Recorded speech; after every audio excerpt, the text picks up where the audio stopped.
it! Perfect location. Oh yeah, don't forget, always stop by the toilet if you find one.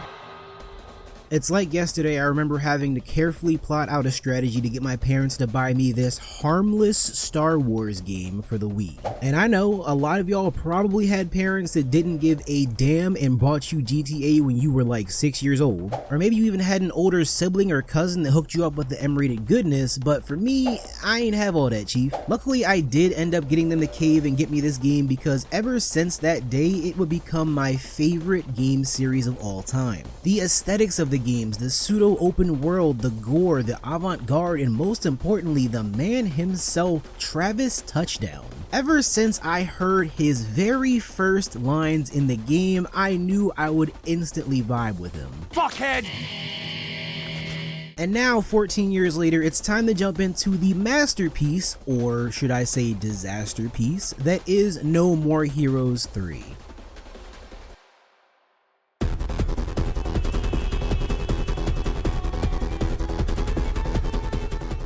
One thing I love about this game is how random and obscure it can be at times. Like how the world is being invaded by aliens that threaten the existence of literally everything, yet I still need to pay the UAA and entry fee before each fight. Gee, thanks y'all, thank you for charging me a fee to save the world. But hey, that's capitalism, am I right? If it wasn't odd enough focusing this game on an alien invasion starring this, well, I don't know actually. Some people may say that Fu is overly designed, and some would also say that it's great that he stands out as a villain too, because who else from any piece of media looks like this? This man looks like the love child of David Bowie and one of the blue people from Avatar. And I mean the bad Avatar, not the good one. Please do not at me. This game as a whole is bursting at the seams with personality.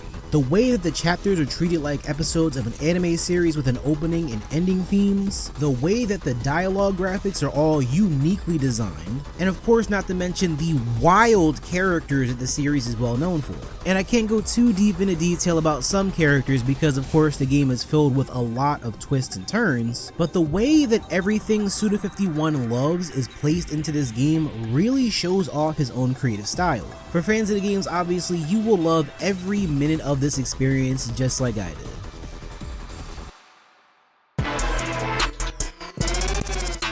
I'll admit that starting up the game was a bit jarring at first. The new controls with the death glove totally threw me off guard, but damn does this thing put in work!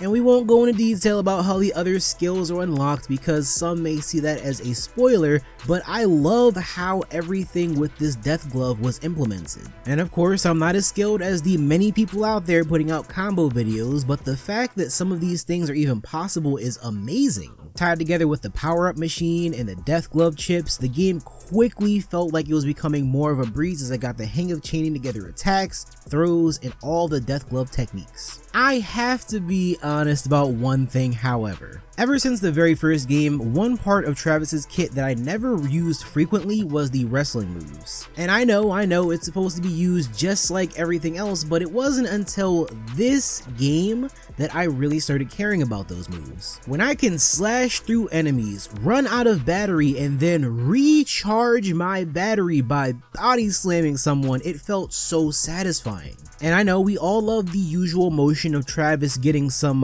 practice in on his beam katana, but using a combo to charge it instead just felt so right. On top of that, the new forms using the Gundam mechs were pretty cool too. However, I do wish that there were more of it put into the story. Even the smaller version of it, full green mode, is a really cool addition, but it does get added a little bit late into the game. And one thing I really wanted to touch on was how I didn't really care too much for the layout of the boss levels in this game. If you've played this game already, then you know this doesn't count for every single boss, because the boss fight in the school is probably one of the best settings for a boss fight in this game. But a majority of the levels lack the style that we came to expect from previous games. Take for example the very first level in No More Heroes 1. You start off in a mansion fighting the bodyguards of a rock star, and at the end of the level, you fight the actual rock star. That formula has been fairly solid through the franchise up until now. Now we're fighting random aliens on random spaceships until we collect enough of these gems to enter the boss room. It just doesn't flow as well.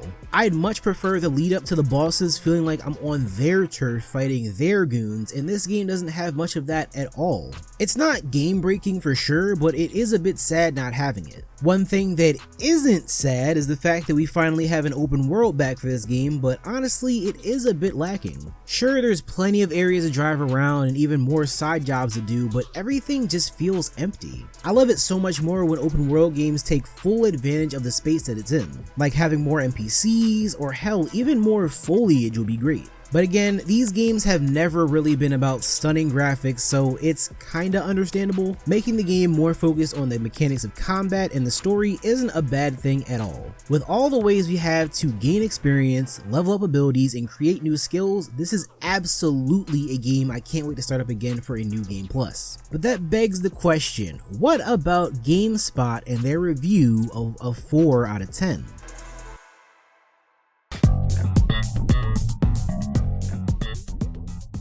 Remember when I said that Suda51 made this game into a full-on expression of his personality and interests? As someone who's played a majority of his games, this is something I've come to grow more used to over the years. Many who are confused by the pacing, story, and weird references placed in No More Heroes 3 may not be used to the crazy mind of Suda51. And believe me, there are places that even I got lost in certain references to Travis Strikes Again. That's a game I'll have to go back to after finishing this, but the fact that the game relies so heavily on these stupidly complex plot lines can be a turnoff. If you're one of the people who possibly came to this video and had a bit of confusion regarding Suda51, the best suggestion I have is to play one of his older games. Killer is Dead is probably one of Suda's most avant-garde games, and to be honest, there are so many things about that game that completely flew over my head. As chaotic and insane as that game was, however, it shined in my eyes as being something to try and wrap my mind around. I tend to love games and stories that have deeper or more obscure meanings, and the kinds of places that No More Heroes 3 goes to reminds me exactly of how I felt at the end of Killer is Dead. Suda has a mind somewhat like that of Quentin Tarantino as well, with him constantly referencing things he personally enjoys to add some extra sense of flavor to his work. However, the fact that this game is so out of left field at times makes me understand how a regular person who expected a straight sequel to No More Heroes 2 would be upset. As a person who didn't necessarily care for Travis Strikes Again, the fact that the plot leans so heavily on the side game kinda sucks. The closest thing it reminds me of is the entirety of the Kingdom Hearts franchise, except not as convoluted of course. But hell, with the way the game ends, no spoilers by the way, I have a feeling that going forward, Suda could potentially add even more wild ideas to the mix and come out with something even weirder than what we have now. But can you imagine if for some odd reason this game ended up being someone's first No More Heroes game? They'd probably be lost at every chapter because of how much this game relies on previous knowledge. No More Heroes 3 may be a beautiful mess of references, gore, and self-indulgence, but personally, I really enjoyed the experience. It wasn't perfect by any means, but seeing so many people get introduced to the series and enjoy the ride as well is very nice to see. Hopefully in the future we do get more crazy games and spin-offs in the series, but if one thing is always for certain, it's that Travis continues to be an otaku piece of shit, and I wouldn't have it any other way.